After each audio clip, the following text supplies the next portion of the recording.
আমারে কষ্ট দেওয়া সেই মানুষটারে আমি সত্যি সত্যি ক্ষমা করে দিছি।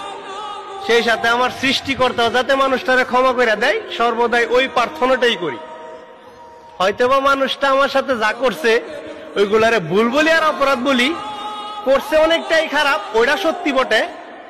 তবে মানুষটার দেওয়া কষ্ট আর আঘাতগুলি যদি আমি মনে করে চাপা দিয়া তারে সর্বদাই অভিশাপ দিতে থাই, তাহলে হয়তোবা এরকমটা হইতে পারে শেষ বিচারের দিন তার অপরাধ আর ভুলের জন্য আল্লাহ পাক তার উপযুক্ত শাস্তি দিব ঠিকই, কিন্তু আমি যে একজন ভালো মানুষ শেষ বিচারের দিন আল্লাহ পাকের কাছে হাজির হইতে পারবো ওইটার গ্যারান্টি কি?